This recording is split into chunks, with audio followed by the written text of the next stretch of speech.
j'ai commencé à exercer plutôt l'expertise comptable avant de se reconvertir en consulting et se trouver dans un cabinet qui a déjà commencé à travailler dans le continent africain à partir de 2011. Tout d'abord, j'ai commencé à faire de l'investigation pour mieux comprendre s'il y a une opportunité qui peut se poser dans le continent. Mon début était vraiment avec une mission de prospection avec le conseil d'affaires tuniso-africain TABC au Sénégal.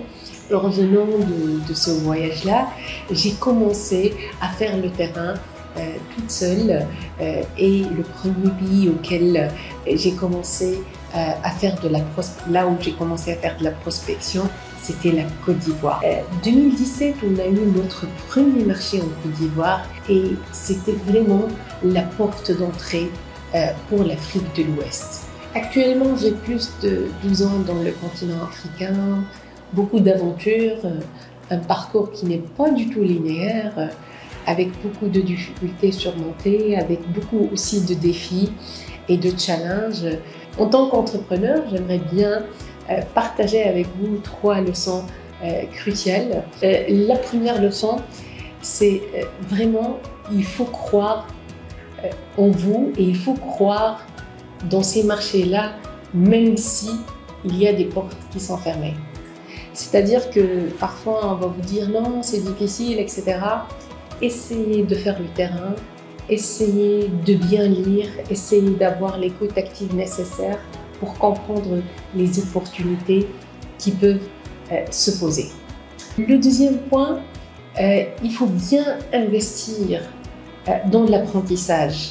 Et quand je dis il faut investir dans l'apprentissage, il faut se donner le temps et la patience et l'ambition et aussi la motivation de comprendre le besoin de chaque marché.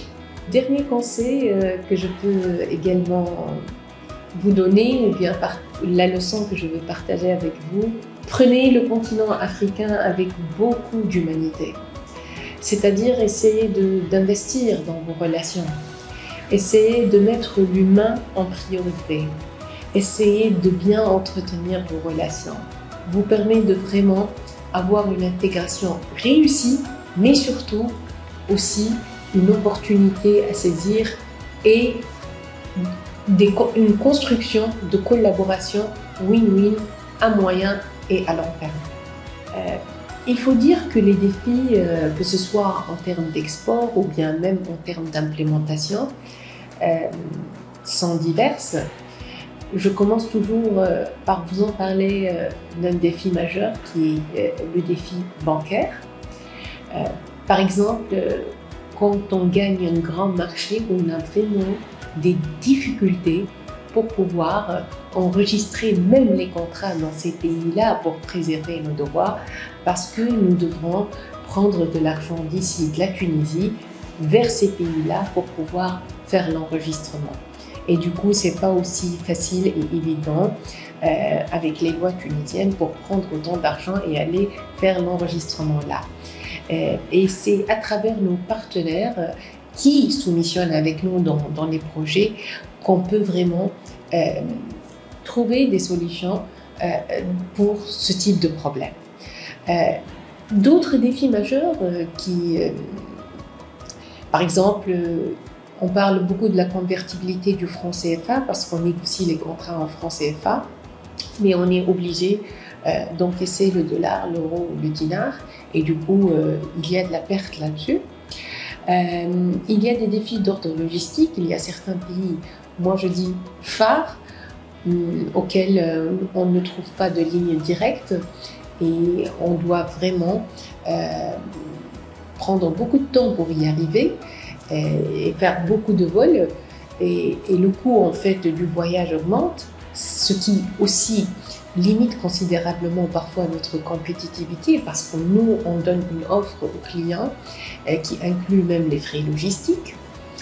Le troisième point, c'est l'absence des conventions de non-double imposition avec beaucoup de pays africains. Sincèrement, ça limite considérablement notre compétitivité.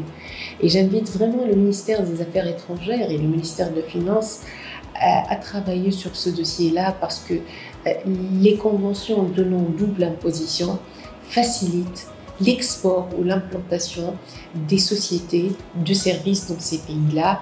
Et comme on le sait tous, les services, c'est le secteur qui précède en fait les autres secteurs dans l'export ou dans l'implantation.